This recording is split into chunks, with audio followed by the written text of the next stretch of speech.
To another episode of BFF Summer Binge, the show where we get the opportunity to talk about TV shows that have been on fan friction. We're your hosts. I'm Ashley. And I'm Joe. And today's episode is Ash vs. Evil Dead, brought to us by Morgan Robinson when he argued for this show way back on Fistful of Beards episode of Fan Friction. Yep. And we are going to jump right into this, like jumping through a portal into medieval Europe. So this show is based off of the Evil Dead and / Army of Darkness movies, which we are a huge fan of Army of Darkness. We just recently watched the Evil Dead movies. Mm-hmm. We were excited when we first heard of it because we love the character, as terrible as he can be sometimes. But we were excited when we first saw the announcement for the show. We just never really watched it because we don't have like cable. Yeah. And even when we have access to it on streaming services, we tend to drag our heels, and it's hard for us to watch stuff we haven't watched before. Hence the show. Yes. So we did binge the first 2 seasons. We did. And, as far as a binge goes, because it wasn't created for a service like Netflix, for example, it is meant to be a week-to-week watch. So it definitely shows in the fact that at the beginning of each episode, it's like previously on Ash vs. Evil Dead, and they'll show you the relevant scenes to kind of bridge the gap between what happened last week, but also what's going to be relevant to the plot this week. Because sometimes they'll show clips from the, even like a previous episode, to phrase that terribly. And then it leads right into the next episode, because the Evil Dead franchise, you can actually watch them back to back, and they're supposed to be pretty seamless. Now, they might have had to refilm some things because Sam Raimi and friends lost the rights to certain footage, so they had to recreate it, but it is supposed to be like a seamless, like this happens in Evil Dead 2 is this, and then right into Army of Darkness. So the show follows that pattern pretty well. Oh yeah, totally. And tons of references from the movies in the show, obviously. Yep. Some of them had to be a little more subtle because Sam Raimi in the first season, they didn't have the rights to Army of Darkness footage and some of the character elements, so they had to kind of be a little coy with those references. Some of the more subtle Army of Darkness references, Ash has to fight a clone of himself in season 1, and it's like the evil Ash. And then somewhere in season 2, or it's either the end of season 1 or the beginning of season 2, he shot for shot almost remakes the scene in the windmill when he pours boiling water down his throat to stop the tiny evil Ashes from, tearing apart his stomach. It's a problem. It's a problem. It's a problem. Everyone has it. Everyone understands that. You gotta boil them. Yeah, and he has his like a weird like mechanical looking hand that's almost reminiscent of his hand that he had in medieval times, just like a really fun show. Army of Darkness is kind of where Ash gets a lot of his personality from, and we can see that he hasn't had a lot of character growth between Army of Darkness and now. Except he's somewhat acquired some weird amount of subtle racism. Yeah, because he definitely didn't have an opportunity to highlight that part of his personality in any of the films. This is definitely a more diverse cast than the previous ones. Yep. Which is fine. I think it's supposed to be more of a highlight of Ash's age and the era he comes from, and he's very old school. It's like he's not really a terrible human being. He's just not really a great guy. Definitely not. And we see that he still has the same car from the previous series of movies. The Delta. Somehow it has survived. He's still working He's working retail. Yeah, like a big box retail. In Army of Darkness, it's called S-Mart because Kmart was real popular. Yeah. But since that's kind of not really a thing anymore. It's like Value Shop or something now. Yeah, so maybe like a parody of like all of the like Dollar Generals. Or... I think so. Like, because S-Mart also seemed a little upper class, and Ash had, not upper class isn't even the right word, upper scale I guess is a better word. Ash had a better position at S-Mart. Yeah, he was in housewares. Yep. But at Value Save or whatever he's Value Stop or whatever he's working at now. He's a stock boy. He's a stock boy and kind of a joke.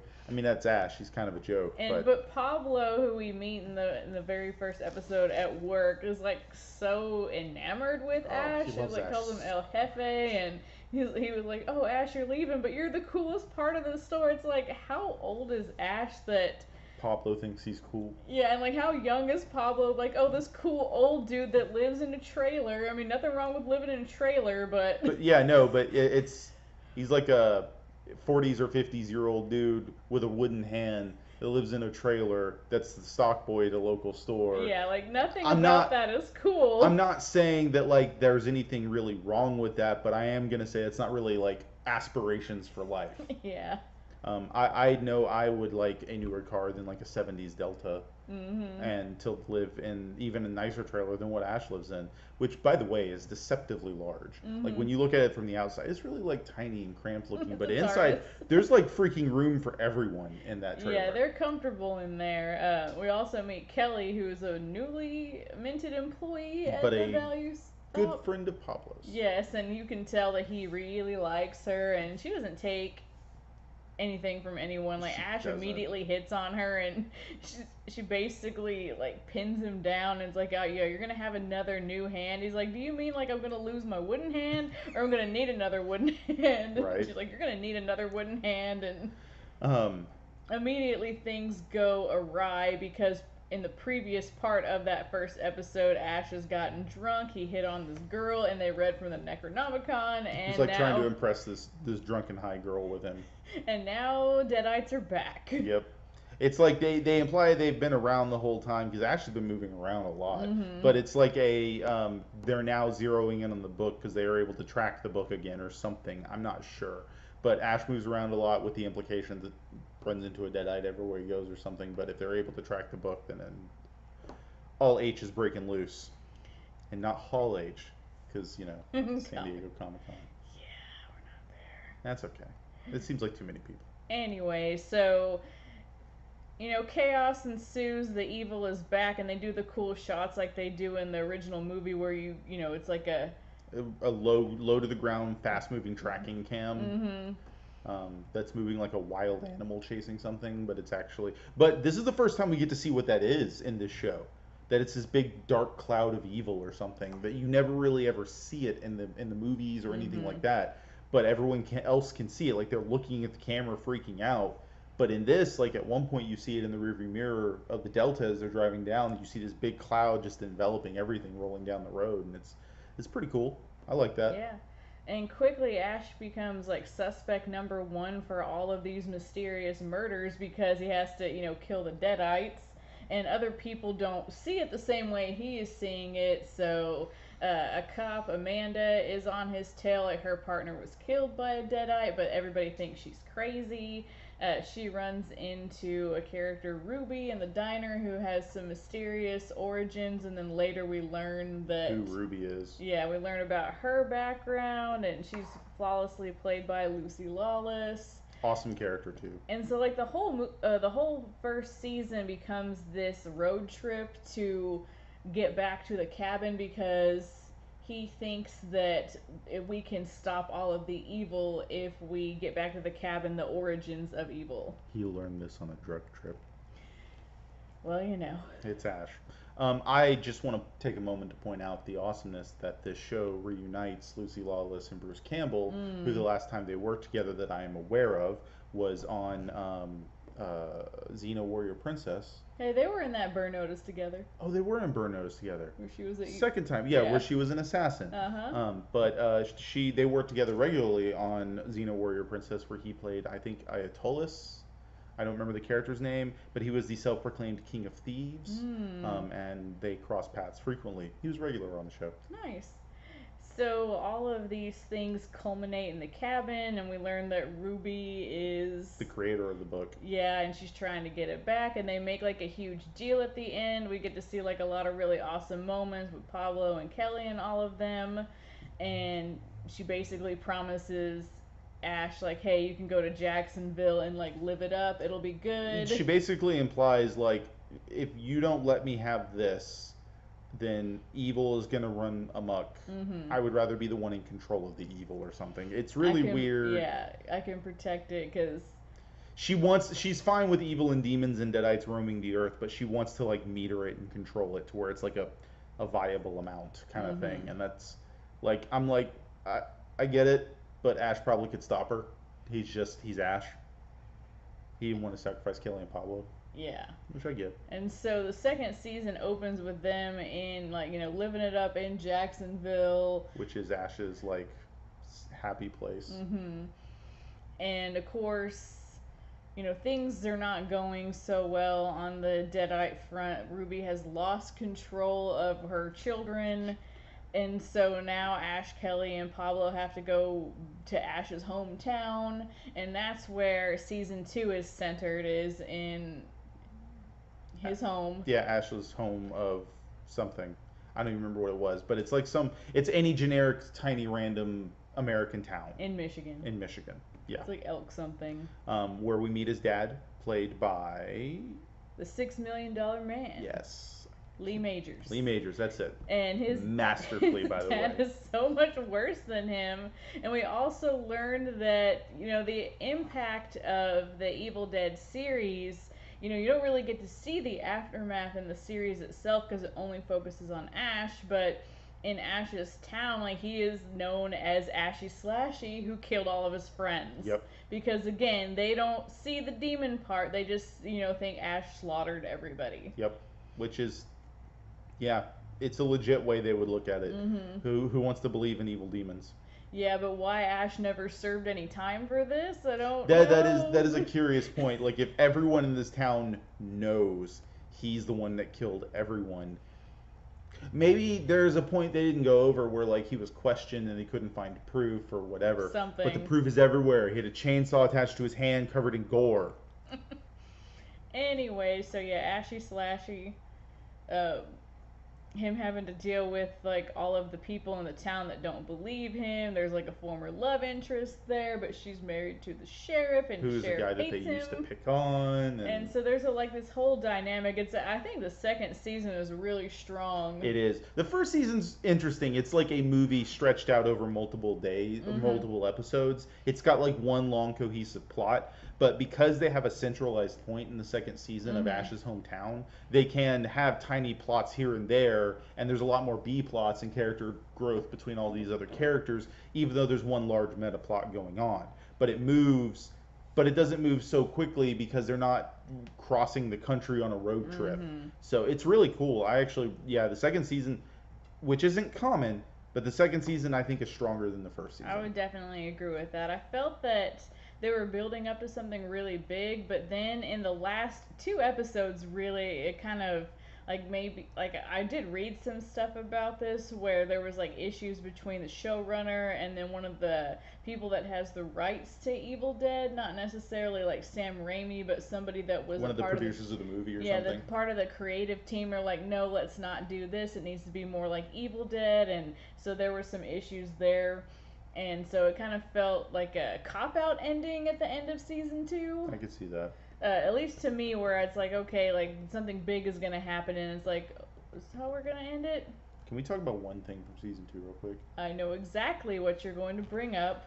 Lucy Lawless's hair. Like, what was with that hair? So, like, in season 1, she's, like, just, like, this, like, somewhere between brunette and redhead. And then in season 2, her hair is, like, a completely different style. But the big thing is, like, there's this, like, skunk stripe of pink down the middle. And which it is looks like it's fine. faded. But, which is fine. It's an okay look for a person in general. It's not like it's a bad look. But, like, it doesn't make sense for the character. They never bring it up until there's a doppelganger Ruby, and he makes a comment about that Ruby's hair. Yeah, the killer or was it Basic Instinct style blonde that the Doppel Ruby has, or something like that, or the other Ruby has. But, like, it's just it's very out of place for a character to suddenly make a change to that style hair, especially a character like Ruby who probably has no reason to do stuff like that. Yeah, like, she's basically a demon, so yeah, why? she's immoral at the very least. Yeah. So it just doesn't make any sense. It's really weird. It's fine. It's not like it looks bad, and I'm not trying to, like, be like, oh, why'd they do that? I'm like, why did they never say Address anything? it like, hey, you changed your hair, cool, or whatever. Or have a scene that can even point to it, like, maybe she like spent some time hiding out somewhere and decided to change her hair. They never really implied anything by it, and it's just weird. It's just really weird. Hmm. So, what were some favorite moments of the series, either season one or season two? There's one whole episode I absolutely loved, and I think it's a bottle episode technically, and most people don't like bottle episodes, but I enjoyed this one. It's when they're trapped in the police station Mm. and they're not sure who Ball is. Oh yeah, that was a good one. Because they introduce a demon in the second season named Ball, who is Ruby's confidant, so to speak. It's the quote unquote father of her demon children, even though Yeah. I don't know, it's weird. But he's a manipulator and he's really cool. I'm not sure I care for the actor portraying him. He kind of reminded me of Sisters of Mercy, like if that guy never changed his look as he got older. He reminded me of the actor that plays Chucky in all the Chucky movies. I can't remember the actor's name right now, but he's also in a later, like Alien Resurrection, I think, or whatever. Anyway, he's just a creepy looking dude. For someone who's supposed to be like this really big manipulator and like people fall in love with him and things like that, he doesn't really have that look, which is fine. He's still a good actor. He does a good job, but I do like the character. I think he's a really good villain, and that's something that Evil Dead normally lacks is like a cohesive villain. Because Evil Dead has always been, I think that's why I like Army of Darkness so much, is Mm. Bad Ash plays a really good villainous role. Hmm. But in Evil Dead, it's just like, evil?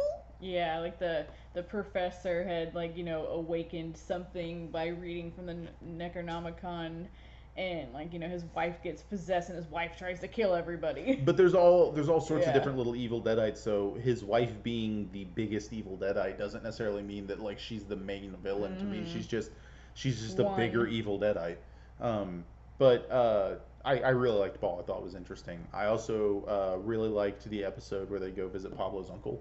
Yeah, that was a good one. I love the second part of that when Kelly we finally realize that she is possessed Yep. by evil and she's really toying with Pablo's emotions. Yep. It's like, hey, come over here and sit with me, and he's trying to be cool. It's like I could just drink some Mountain Dew and I'll get all buzzed and then we can, and she's like, no, like you need to come over here, and she's doing some inappropriate things with a shotgun. Mm-hmm. And then she wants him to also do some inappropriate things with a shotgun. It's like, no, like she's going to try to kill you. And she's like, you could kiss me anywhere you want. And he's like, okay, I'll kiss you right here. And she's like, you're going to kiss me on the forehead. Like, even though like she's literally like throwing herself at him, he's still a gentleman. It's really hilarious because this demon that's manipulating her has to be thinking like, what the H? Yeah.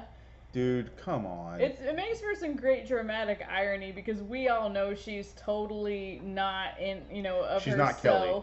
And he has no clue, and he's just still like so sweet and innocent, little Pablo. Mm-hmm. I definitely liked that episode. Another one I liked was when they first go back to the 80s in the second season, and because he's gonna try to stop everything before it happens. And they're basically driving down 80s Avenue. Yeah, he almost runs over that one guy. Yep. But when he's trapped in the cabin with the wife and he doesn't realize that she's already possessed, and she's like trying to like toy with his emotions, like my husband's hurting me, please help me. Yep. And then when the professor comes back with his protege that he's going to sacrifice, and then when Ash realizes it too late, like I really enjoyed that part of It's the like back to the 80s. he says the part where there's a demon already in my wife, like literally right after Ash freed her. Yeah. Like seconds, and he's like, oh no, and then he looks where she's supposed to be and she's not there. Mm-hmm. And he's just like, Yeah. so good. Yeah, very enjoyable series. I would rate it probably, about an 8. It was really likable, even with it, being binged, but not really being a show that is supposed to be binged back to back. It was more enjoyable than when we tried to binge The Shield, and it was so repetitive with the whole. Ever heard of a money train? Ever heard of a money train? Every episode that season. Have you ever heard of Money Train? They'll be like, ever heard of the Necronomicon Ex Mortis? Ever heard of the Book of the Dead? Ever heard of Ashy Slashy? Which also, another favorite episode before I rate, is the one where he's in the insane asylum, and there's a little Ash puppet. Yes, that was so funny. So, in general, fantastic show. You should check it out. We've spoiled a few things, but it doesn't matter. This show is fantastic. Before you get to your rating, I just remembered a problem that I had in the first season with his relationship with Amanda. Like, why was like he suddenly like they seemed to be like a thing? Like that was so out of nowhere. I mean, it's Army of Darkness. Yeah, but it was Like, why would he have a thing in Army of Darkness with the girl whose brother died that slapped him? Yeah. It's because I don't know. It was just weird, like out of nowhere. Which I'm gonna point out, like there's lots of deaths in the show, just a ton of deaths. And Amanda's death was the most upsetting because I actually really liked her character. Yeah, I liked her too. She does die at the end of the first season, and it's just really sad. It's really, really sad. Really, really sad. But my rating. I'm gonna also give it an 8 out of 10. It's solid. It does have its issues here and there. It does kind of it has its own version of filler episodes, which are pretty good, but they're still filler. Like you could tell they're filler episodes. Yeah, even though each season's only like what 10 episodes, something like that. They could have probably tightened it up a little, but it's still enjoyable. We get to see all of our characters have to literally like deal with gross things. Like I think everybody's had to like stick their head in pee. Yeah. At least once. Or been in a sewer. Yeah, when Amanda first tries to arrest Ash, like seriously, it's in a restaurant, and she throws him into a urinal trough, and it's disgusting. It's just gross. He's like half of his face is in it. Yeah, and then when Ash has to go to the morgue, and he. And the Deadite lamprey style intestines pulls him into a cadaver's butt. Yeah. And he's running around with the dude's torso. Yeah. It's gross. Yeah, lots of gross stuff. Pablo and Kelly have their fair share of grossness that they have to deal with. Yeah. I really just love I thought all the characters were really well written. Yep. I really enjoyed it. Second season with Ruby's growth as a character from just being like this mysterious villain type character to actually having character growth, I really enjoyed. And they display that level of character growth at the end of the season when you meet other Ruby and other Jazz. So, but yeah, solid 8 out of 10 for me. Yeah, very good. And like we said at the top of the show, that this was picked by Morgan in the Battle of the Beards, or it was called, I think, A Fistful of Beard. Fistful of Beard, whatever. He's been in 2 battle episodes. Yes. Because there was Tea Time Battle for Blood. There was. And there was a lot of blood. Anyway, so in Fistful of Beard, this was based off of the question, with Fargo returning for its 3rd season, we wanted to know what is the best TV show adapted from a movie. And the other choices were Lon picked Westworld, which if you guys didn't know, that was based off of a movie from the 70s. We've already done an episode about it and the TV series, because this is a backlog. And then Jack had picked Stargate SG-1, which is based off of the Stargate movie. Which, without the argument, off the bat, all 3 of these are amazing choices. Because Stargate SG-1 transcended what the movie did. Totally did. And Westworld went in a different direction, but still similar enough. And then Ash vs. Evil Dead is amazing as well. But it had 3 movies to pull from. Yeah, at the time we got the answers initially, back when, Fistful of Beard was in pre-production, I was only familiar with SG-1. Like, I've actually never seen Stargate, but I've seen enough episodes of SG-1 to, know, the important characters. Well, Stargate's kind of an iconic sci-fi property at this point. Everyone kind of knows, ancient Egypt, aliens, Stargates. Yeah. So I wasn't sure, out of all of these, who would win. Maybe a slight edge to Westworld, because everybody was talking about how amazing Westworld was. It is a similar mentality that I went to with Stranger Things in one of the episodes I thought where, it's a new thing, and that's a big benefit. And Westworld is amazing. Not trying to downplay it. Yeah, we really enjoyed it. Again, if you want to hear more of our opinions about Westworld or more things about this actual fight, check out our Westworld episodes, because we talk about those things in more detail there. But looking at everything after the fact, I think that the fighters had 3 solid choices. Morgan definitely had an advantage where his show had 2 good seasons. Stargate SG-1 has 10 seasons, if so that's a lot more. harder to argue, because everybody's gonna have an opinion about like, well, was it really 10 solid seasons? Could they have like shortened it up? Because I know that show changed networks, I think, halfway through its production. It was early in its production, like Okay. within a season or two. Okay. Because I think it It originally aired started on on Showtime, and then went to like to Fox or something like that. and then Okay. eventually Sci-Fi got the rights. Okay, so it changed hands, so then you can talk about like, well, when it was on this network, more quality, and then Westworld having one really good solid season. That is something hard to argue for because, you know, yes, it was good, but will it still continue to be good? And then also like how another point that you can argue is like, well, like how faithful is that adaptation from the source material, where Westworld takes the idea of Westworld with this park and goes in a really good direction with it, with all sorts of like interesting themes and elements, where but it's not necessarily like a straight up adaptation Right. of the material. And then where Ash versus Evil Dead, you know, takes the existing material and just like literally continues it. Yeah, and same thing with Stargate SG-1. It takes the existing material and stretches it into a universe.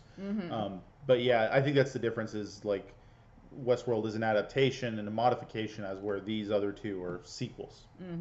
But they're all really good. That's the thing. Is like I would not want to have been the judge for this fight. No, and so yeah, Brian definitely had his work cut out for him.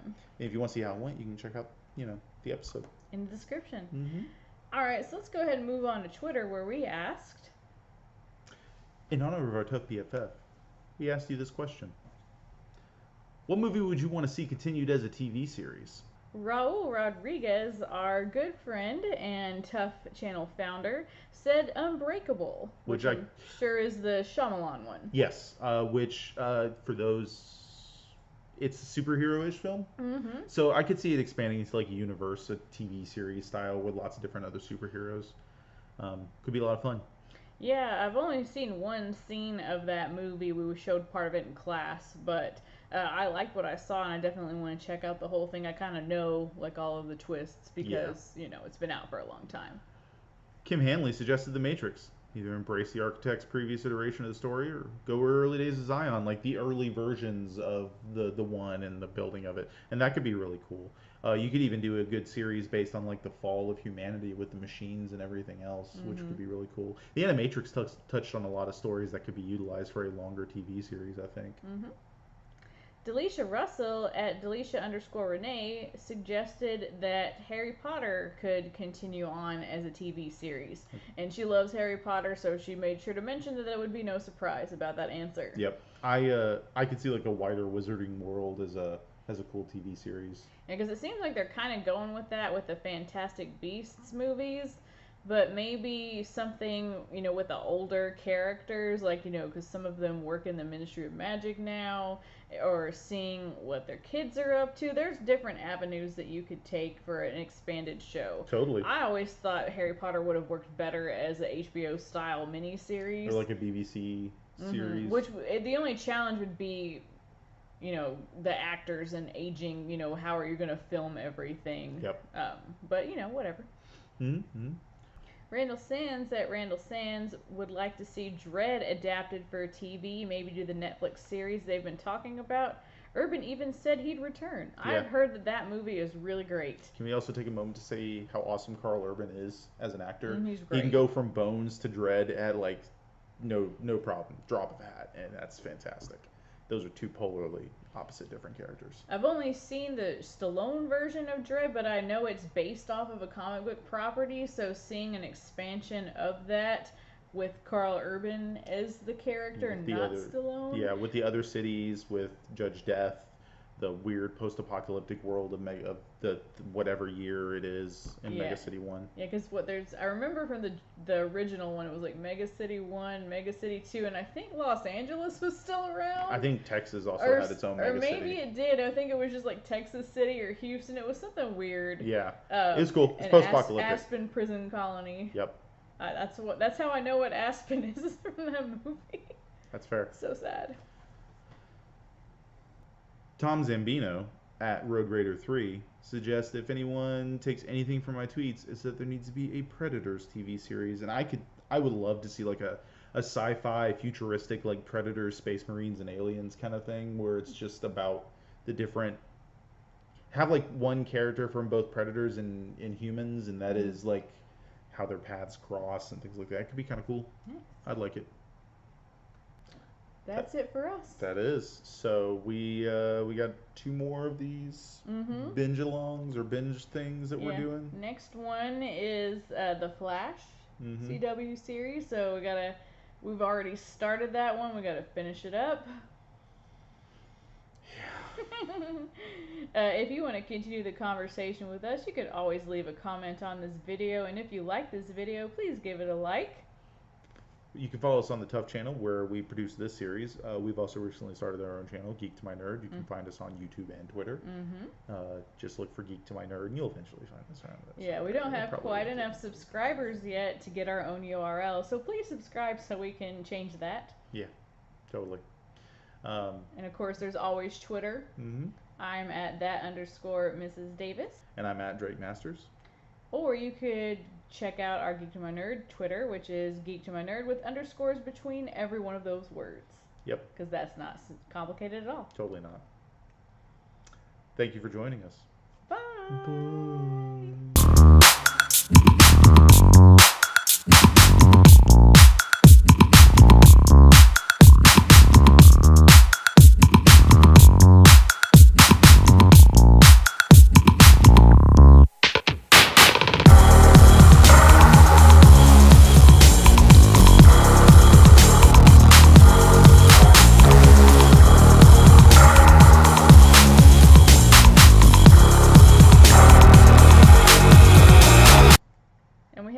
Good responses on this. We did tons.